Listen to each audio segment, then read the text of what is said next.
Va a quedar interrumpido lo primero que dije, pero bueno, ya está. Con el concepto de derivada van a poder calcular esos picos.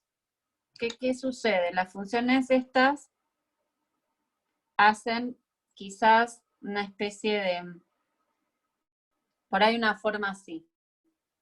Esta sería, por ejemplo, una polinómica de grado 4. Ya vamos a ver qué es eso, pero no importa. Lo que les quiero decir es que ustedes el año que viene van a tener las herramientas para calcular estos puntos específicos que este año no vamos a poder calcular. Vamos a poder calcular algunas cosas de estas funciones.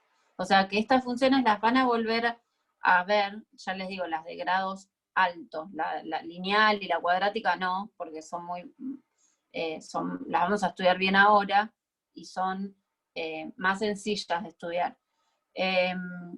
Pero estas de grados mayor la van a revisar otra vez el año que viene y le van a poder agregar información a la que nosotros podamos contestar con las herramientas que tenemos este año.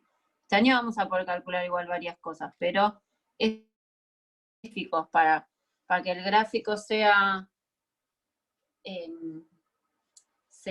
digamos, más exacto, no vamos a poder. ¿Qué más vamos a ver? Vamos a ver funciones que se llaman homográficas, que ya vamos a ver cuáles son. Quizás los nombres les suenan, porque son todas las funciones de la escuela. ¿Y qué va a quedar para el año que viene? Hay otras funciones que no tienen yo les digo nombre y apellido. O sea, no tienen, no están dentro de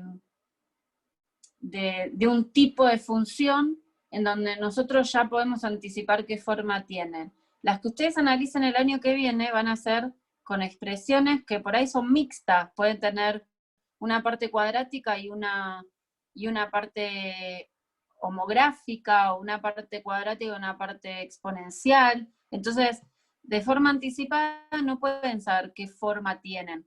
Y para eso están todas las herramientas del análisis matemático como límite y derivada que el año que viene van a ver. Así que nosotros ahora vamos a ver las, digamos, las más simples de estudiar, porque tienen un comportamiento como establecido. Por ejemplo, si a mí me decís una función cuadrática, bueno, todos se acuerdan de función cuadrática, no hablo de cosas específicas, pero más o menos qué forma tiene. No, yo no me acuerdo de nada. ¿Nada? No. ¿Nadie? Sí, profe. ¿Qué forma tiene? Es una parábola. Bueno, una parábola. Una parábola y una parábola particular, porque saben que, bueno, en geometría del año que viene, no en la métrica, en la del año que viene, en geometría analítica, van a estudiar la parábola como lugar geométrico de los puntos del plano que cumplen determinada condición. Y van a ver que hay parábolas que son, por ejemplo, así, en donde el eje de simetría es oblicuo. Bueno, la función cuadrática siempre tiene una forma parabólica con una parábola en particular que tiene ese eje de simetría vertical, porque si no, no sería función. Pero yo ya sé que si veo una función cuadrática, ya sé que va a ser una parábola, no va a tener otra forma. Puede ser que la parábola esté más abierta, más cerrada, que tenga las ramas hacia arriba o hacia abajo, pero va a ser parábola. En cambio, las funciones que estudien el año que viene no van a tener ni idea qué forma van a tener, qué forma de manera anticipada. Entonces, ahí van a necesitar todas las herramientas de cálculo en sí. Esto del límite y la derivada.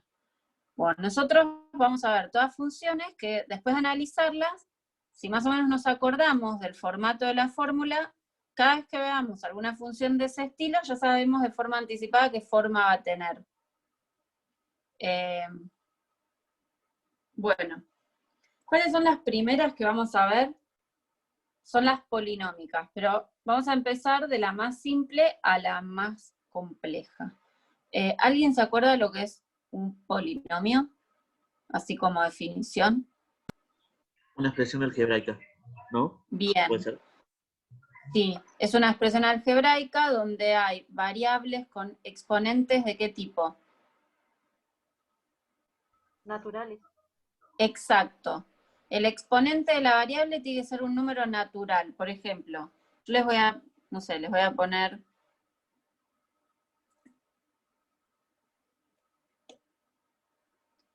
funciones polinómicas. Vamos a empezar por las más simples de todas, pero primero quiero hablar de los polinomios en general. Entonces, si de golpe nosotros tenemos esta...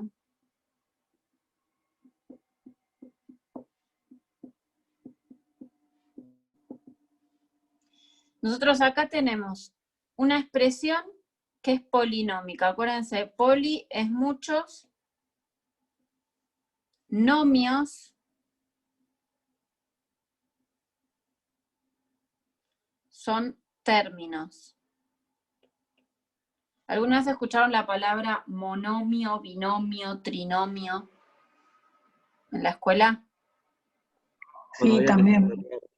Sí, sí. Bueno, el prefijo nomio es término. Entonces, si me dicen monomio, tiene el prefijo mono, que es uno, entonces significa un término.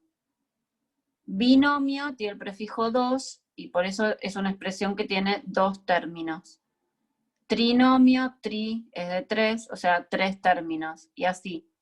Por eso polinómica es muchos términos.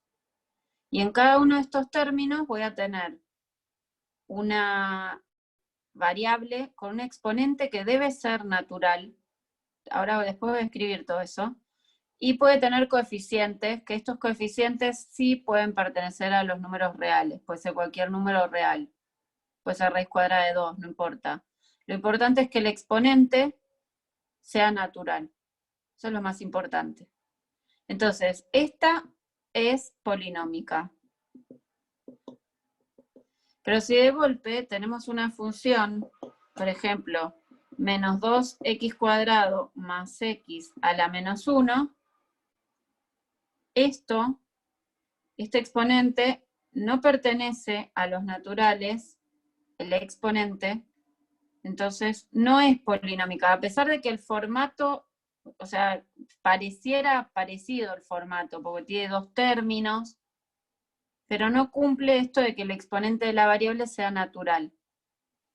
No es polinómica. ¿Sí? Entonces ahora les voy a escribir la forma más general de una función polinómica, como aparece en todos lados, y vamos a primero distinguir las partes de esa función. Entonces, un polinomio general se escribe a sub n, es un subíndice, por x a la n más a sub n menos 1 por x a la n menos 1, y así, a la menos 2, a la menos 3, bueno. Y en un momento llegamos a, por ejemplo, a sub 2 por x a la 2 más a sub 1 por x a la 1 más a sub 0 por x a la 0. Parece un lío esto, pero no lo es. ¿Qué es? Es una expresión con muchos términos en donde el grado, en general se pone ordenada en grado decreciente, o sea, se coloca el término de la variable con mayor exponente primero, y así en forma decreciente. Por eso, si este es a la n, este es a la n-1, y después vendría a la n-2, a la n-3, y así, hasta que en algún momento llegamos a los valores donde se va terminando. ¿Ven que va bajando? Entonces, ¿cuál es la condición? El exponente de las x debe ser natural. Podemos poner así, incluyendo el 0. Los a sub n los coeficientes se llaman, pueden pertenecer a los números reales. Estos coeficientes, los a sub n, serían los números que multiplican a la variable. ¿Sí? Esta es la forma más general para todo tipo de polinomio, de cualquier grado, de cualquier tamaño. Ahora vamos a ver las partes más importantes, que en general son... y acá, ¿es necesario que ponga x a la 0? ¿Qué opinan? No, porque x a la 0 sería 1. Es 1. Entonces, en general va a aparecer así la expresión. Como es 1, no lo escribimos, pues estaría ahí el 1 multiplicando al coeficiente a sub 0. Bueno, vamos a verlo con un caso específico. Este coeficiente tiene nombre especial, este coeficiente tiene nombre especial, y el mayor exponente me indica también un dato. ¿Alguno se acuerda cómo se llama a este coeficiente, al último, al que no tiene x? Término independiente. Sí. El a sub 0, ese último término que no tiene x, que es solamente el coeficiente, es el número, estos a son números. Acá porque está de forma general.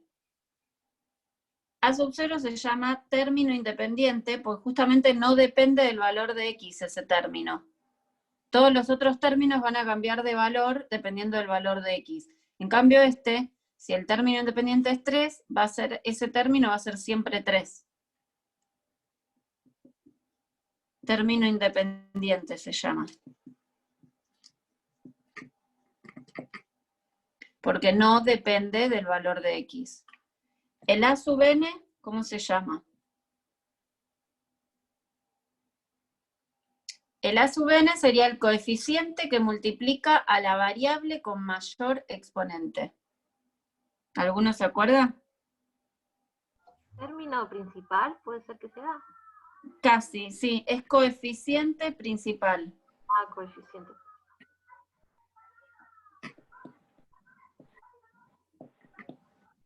¿Por qué es el principal? Porque es el que me define qué tipo de polinomio va a ser.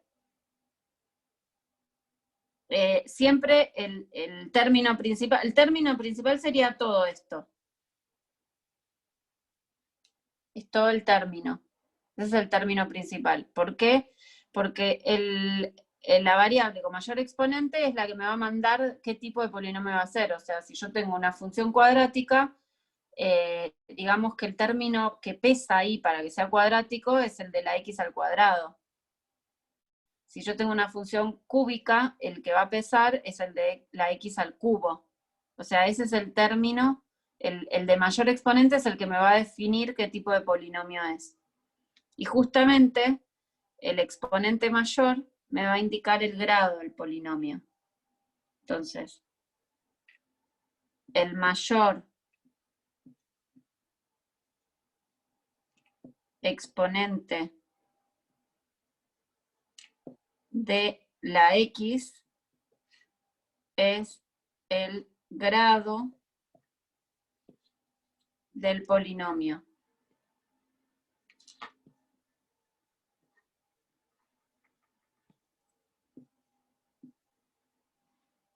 Que es este celeste.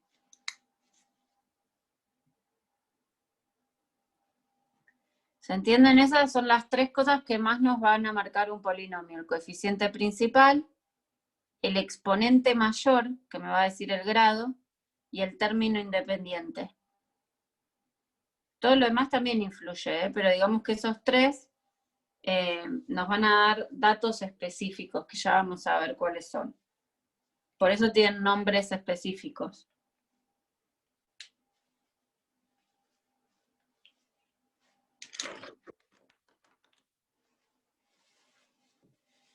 Bueno, ¿qué vamos a hacer? Bueno, ahora vamos a ver un par de polinomios de forma general como para distinguir estas cosas, pero lo que me interesa es empezar a ver las funciones. ¿Y qué vamos a hacer cuando estudiemos estas funciones? Vamos a estudiar de la más simple, que es esta, el último término, cómo sería una función sin todo esto, la polinómica más simple de todas, qué tipo de forma tiene, qué características tiene. Cuando terminemos de estudiar esta, vamos a incluir un término más, o sea, hasta ahí. Cuando terminemos de estudiar esas, vamos a estudiar las que son de esta forma. Cuando terminemos de estudiar las cuadráticas, vamos a estudiar con un término más, que sería el del x al cubo, y así. ¿Se entiende? O sea, vamos a ir viendo de la más simple a la más compleja.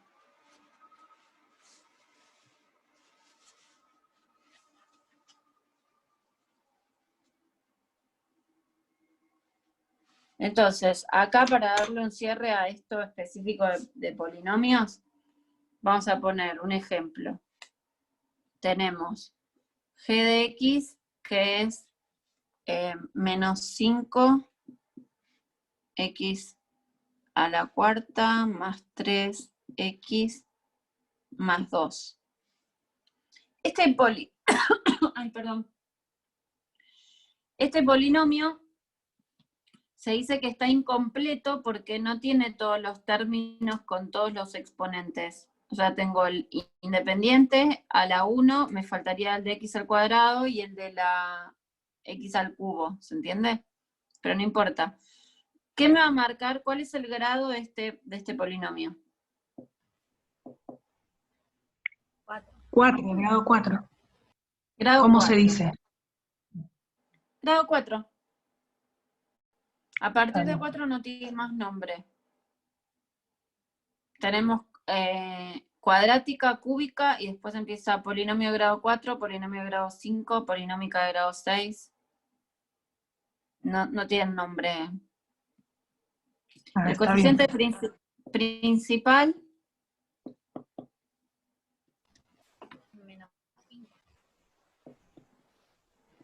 ¿cuál es? Menos 5.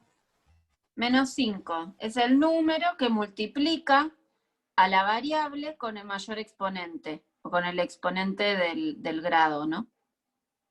O sea, este. Ese sería mi a sub 4 en esta notación, ¿se entienden? Porque está multiplicando a la x a la cuarta.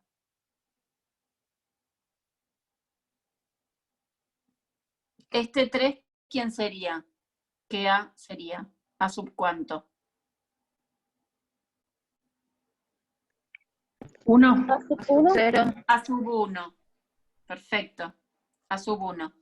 ¿Y el término independiente cuál es en este?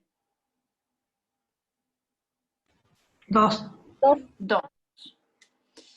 ¿Por qué les digo esto? Porque después, o sea, vamos a estar todo el tiempo diciendo, porque el coeficiente principal esto, que el término independiente es tanto, entonces hay que como empezar a distinguirlos bien, para que cuando analicemos problemas sepamos de qué estamos hablando.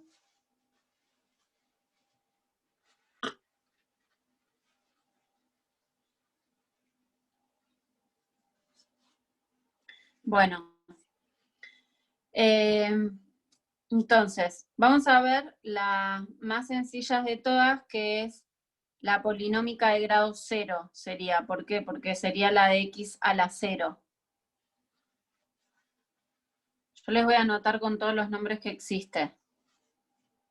Entonces, polinómica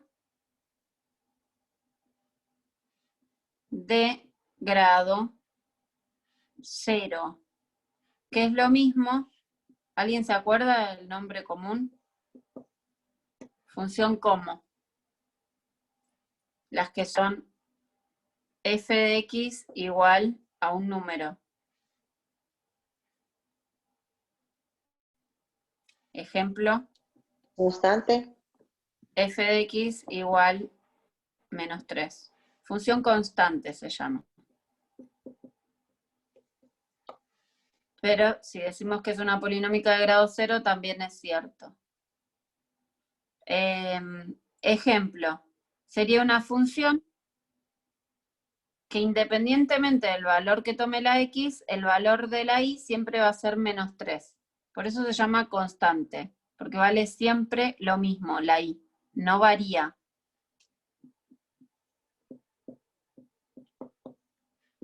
Y esta no variación implica que sea constante. Entonces, gráficamente, ¿qué me genera? Acuérdense que siempre en funciones vamos a estar trabajando con los 3 marcos a la vez. El aritmético, que es la tabla, el algebraico, que es la fórmula, y el geométrico, que es la representación gráfica. Entonces, acá, si tuviéramos que armar una tabla de valores, ¿qué sucede?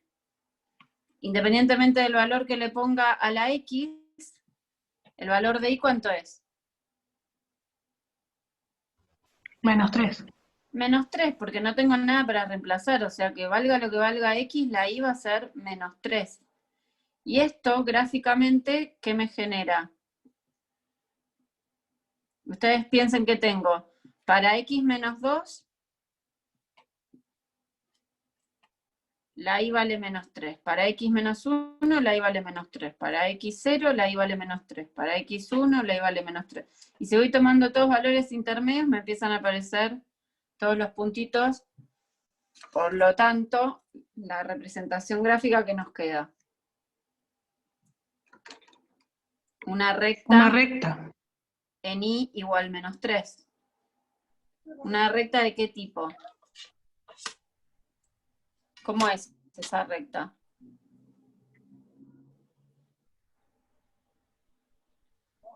¿Esa es una función lineal, profe?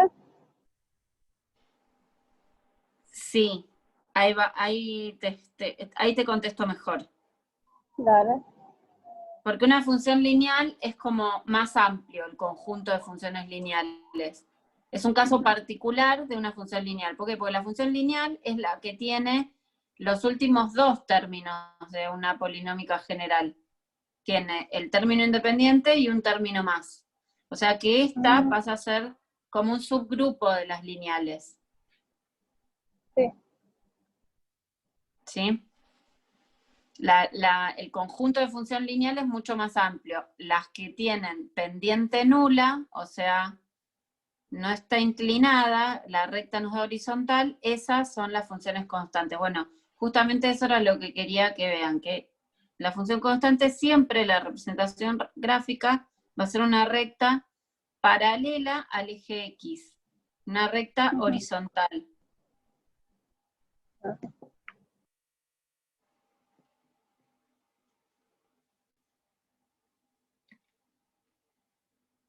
Ahora, si yo les pregunto si esta función es inyectiva, ¿qué opinan?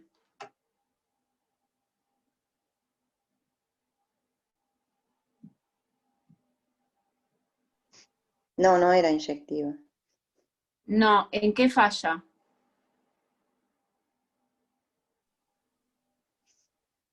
En que llegan todas a menos 3, o sea, de... Exactamente.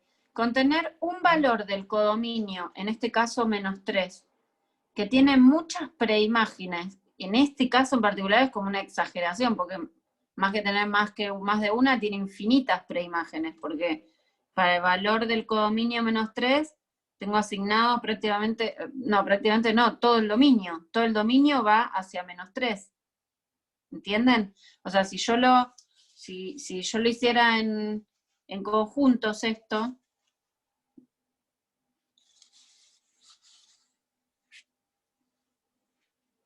cuando no me especifican nada, siempre el dominio se considera como que son los números reales.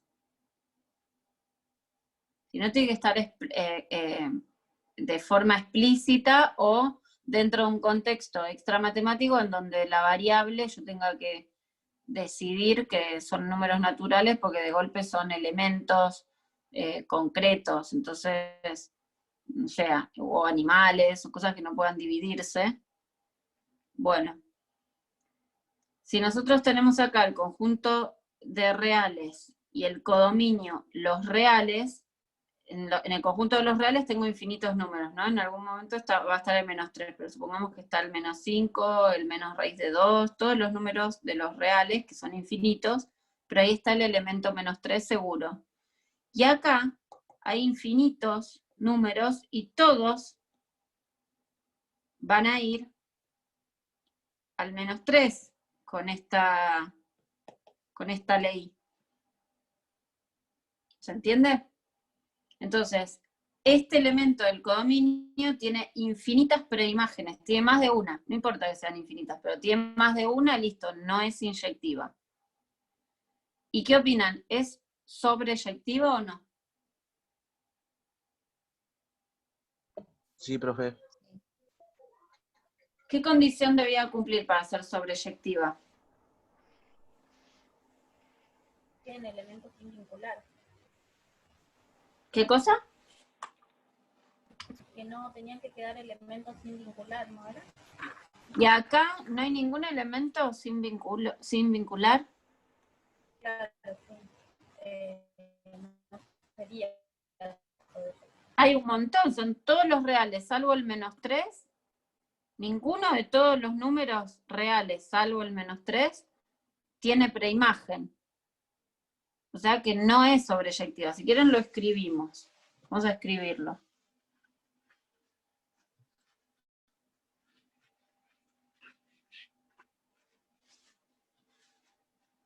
Acá si nosotros tuviéramos que escribir el dominio de esta función, son los reales. El codominio, conjunto de llegada, son los reales. El conjunto imagen, ¿cuál es? ¿Cuáles son todos los elementos que sí tienen preimagen? El -3. El -3, o sea, es un conjunto con un solo elemento en este caso, en esta función. Y cuando codominio y conjunto imagen no coinciden, no es sobreyectiva.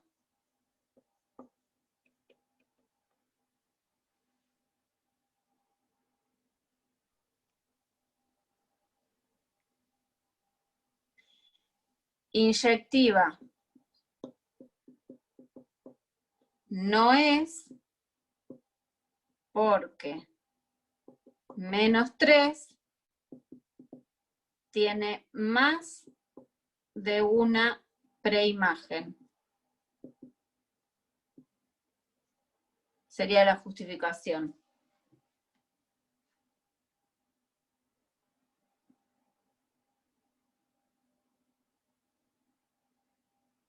¿Está claro? Sí, profe. Sí, Bueno, profe. entonces, todas estas funciones del estilo función constante, las funciones que son iguales a un número, en donde en la fórmula no hay variable independiente. ¿Qué pasó? Ay, se me cerró todo. Se fue la pantalla. Ahí volví. ¿Me ven? Se ve la Sí, pizarra. profe. ¿Se ve? Ah, sí, ya empezó el celular. Como ya saben, los viernes yo arranco 8:30, entonces por más que lo tenga enchufado, porque lo tengo enchufado a la computadora, es como que gasta más de lo que carga. Claro, sí, pasa. Bueno, entonces las funciones constantes siempre nos van a dar como representación gráfica una recta horizontal, porque es ese valor constante, es un valor que no varía, por eso se llama constante, no tiene variación, es siempre lo mismo. Para todo valor de x nos va a dar el mismo valor de y. No hay muchísimo para analizar estas funciones, porque son siempre así. O sea, si la fórmula es f de x igual 5, bueno, será una recta horizontal en y igual 5. Si f de x es igual menos raíz de 2, tendré una recta horizontal en menos raíz de 2. Sea el valor que sea, pero va a ser constante en ese valor y va a ser una recta horizontal que pase por ahí. Así que no hay mucho para analizar. Vamos a pasar, a ver si nos da un poquito el tiempo, por lo menos de ver algo, aunque quedan 5 minutos nada más. No, lo vamos a ver bien el lunes. Entonces, como les dije, vamos a ir avanzando con las polinómicas, como agarrando cada vez más términos, y esos términos va a hacer que la función sea cada vez más compleja de analizar. Entonces, el lunes vamos a ver los últimos 2 términos de la polinómica, que de forma general sería así: a por x más b. ¿Entienden? Tienen el término independiente y le agregué el término que se dice lineal, el que es x a la 1. Bueno, vamos a ver este tipo de funciones, qué características tienen, qué modifican la gráfica estos coeficientes a y b, que van a ser números, qué sucede cuando la a es positiva, cuando la a es negativa, qué sucede con el b, si modifico el b. Todo eso lo vamos a ver el lunes, y vamos a analizar varias cosas de la función de este tipo. ¿Alguno se acuerda? Esta función se trabaja mucho en la escuela, es la función lineal. Y ¿alguien se acuerda, por ejemplo, de las condiciones de las rectas? ¿Cuándo 2 rectas son paralelas? ¿Cuándo 2 rectas son perpendiculares? Sí, profe. Bueno, primero hay que, el tema de la pendiente, que en este caso es A, Claro. cuando A es positiva y hay otra función que también es AX más B sin determinar A, ¿cómo se llama? La función es paralela. Por ejemplo, si tengo 3x más 2 y tengo otra función que es 3x más 1, son paralelas. Ahora, si yo quiero, por ejemplo, encontrar la perpendicular a 3x más 2, lo único que tengo que hacer es dar vuelta la pendiente, o sea, la transformo en menos 1/3, y aguárdeme porque esto lo estoy trabajando ayer, pero no me acuerdo lo del... No Tiene una forma importa, para el hacer. término independiente no hace falta, puede ser cualquiera. Lo mismo que para Entonces, la otra. claro, en general esto se trabaja mucho en la escuela, igual lo vamos a revisar y lo vamos a volver a ver para los que no se acuerdan o no lo vieron, no se asusten, lo vamos a volver a trabajar bien el lunes. Vamos a ver bien este coeficiente, que es, como dice Rafael, es todas estas funciones lineales como representación gráfica siempre van a ser rectas, pero esta vez no van a ser necesariamente paralelas al eje X, pueden tener inclinación, justamente porque estas sí van a tener una variación, estas funciones, no son funciones constantes. Entonces, vamos a estudiar esa variación, qué características tiene, porque no es lo mismo la variación que sucede en este tipo de funciones que en otra, tiene características especiales. Vamos a estudiar este coeficiente, que justamente es la pendiente, y va a tener que ver con la inclinación de esa recta. Y vamos a estudiar esto de las condiciones de esa pendiente para ver si las rectas son paralelas o son perpendiculares. Está muy bien lo que dijo Rafael, que cuando 2 rectas tienen el mismo coeficiente lineal, o sea, el numerito que multiplica la x, significa que estas rectas van a ser paralelas, van a tener la misma inclinación porque su pendiente coincide. Y para que sea perpendicular se dice que tiene que ser opuesta, que tiene que ver con la positividad y negatividad, si esta es positiva, esta debe ser negativa, e inversa, que tiene que ver con invertir numerador por denominador. Por eso se dice opuesta e inversa a la vez. Esa propiedad, lo que nosotros vamos a hacer el lunes es demostrarla. En la escuela se usa, se aplica y chau. Lo que nosotros vamos a hacer el lunes es ver por qué efectivamente las pendientes de rectas perpendiculares son opuestas e inversas a la vez. No es muy difícil, solamente se tienen que acordar del teorema de Pitágoras, que si alguno no se acuerda, lo digo, no hay problema, pero es aplicar el teorema de Pitágoras un par de veces y ya vamos a poder tener la demostración de esa propiedad. Que en la escuela, ya les digo, se aplica, pero en general no se trabaja la demostración. Bueno, nosotros vamos a trabajarla como para tener, la idea es tener como más argumentos a todo lo que alguna vez vieron. Son contenidos de la escuela, pero los vamos a volver a ver y reforzar con un poquito más de argumento. Eso vamos a hacer el lunes. Yo hoy lo que voy a hacer es le voy a dejar un capítulo de un libro escolar sobre este tema, para que el lunes, más allá de explicarlo, podamos hacer algún ejercicio práctico, ¿sí? Y listo, quedan segundos, así que me despido, porque siempre se corta y no puedo saludar, pero más que nada eso. Así que nos vemos el lunes. Nos vemos, profe. Bueno, Hasta lunes, Hasta el lunes, bien. profe. Chao. vale. Chao, profe, gracias. Chao, buen fin de semana. Chao. Fin de-